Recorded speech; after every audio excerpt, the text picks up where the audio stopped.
फिर पुराने ज़माने में जब अकाल पड़ता था या सूखा पड़ जाता था, तो लोग क्या करते थे? आप इतिहास के बड़े स्कॉलर हैं, सर बताइएगा। देखिए, पुराने ज़माने में जब भी अकाल पड़ते थे या सूखा पड़ता था तो बड़े भयानक ट्रेजेडी आती थी।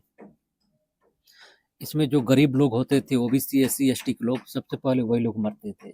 क्योंकि भारत की सोसाइटी ने उन्हें हज़ारों साल से ज़मीन रखने का अधिकार नहीं दिया था। राइट। जब भारत में मुसलमान आए तो उन्होंने ज़मीन देने का अधिकार को दिया। इस बात को समझना चाहिए। जब अकाल पड़ते थे तो लोग पीर बाबाओं के पास दुआ ताबीज़ कराने जाते थे। राइट। दिल्ली में जब भयानक अकाल पड़ा तो सारे लोग, एक सूफी थे निजामुद्दीन अल मुअय्यद या मुईद, उनके पास दुआ ताबीज़ कराने के वास्ते गए। पूरे दिल्ली के लोग गए और रिक्वेस्ट किया। निजामुद्दीन औलिया के मलफूज है जिसको अमीर हसन सिद्दीकी ने लिखा है फ़वाइदुल फ़वाइद, उसमें ये कहानी मिलती है ताकि मेरी ऑडियंस को लगे कि ये बात सच है। उसके बाद सारे लोग एक फील्ड में गए दुआ करने के लिए। आप तो जानते ही हैं कि अकाल पड़ता है तो लोग फील्ड में जाके नमाज पढ़ते हैं, मैदानों में जाके। तो वो पीर बाबा जो निजामुद्दीन थे उन्होंने दुआ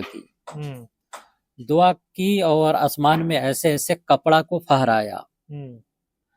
तो जैसे ही फहराया तो बारिश होने लगी। अच्छा। फिर उसके बाद वो अपनी भाषण देने लगे। फिर बारिश रुक गई, फिर आसमान में ऐसे ऐसे फहराया, बारिश हुई। इस तरह दिल्ली में जो सैलाब आया हुआ था वो सैलाब सूखा और अकाल पड़ा हुआ था वो खत्म हो गया। इतना पानी बरसा। इसके बाद लोगों ने निजामुद्दीन अल मुईद से पूछा कि क्या वजह थी कि आप दुआ कर रहे थे तो कपड़ा ऐसे ऐसे फहराने की, आसमान में क्या जरूरत थी लहराने की? तो निजामुद्दीन अल मुईद ने बताया कि देखिए, ये जो कपड़ा है मेरी माँ की यादगारी कपड़ा है। अच्छा।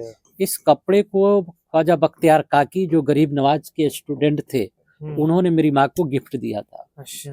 तो मैं अपनी माँ के हवाले से अल्लाह से दुआ करके रिक्वेस्ट कर रहा था कि पानी बरस जाए। अच्छा। तो ये सब स्पिरिचुअल आध्यात्मिक कनेक्शंस थे और उनके वजह से पानी बरसी।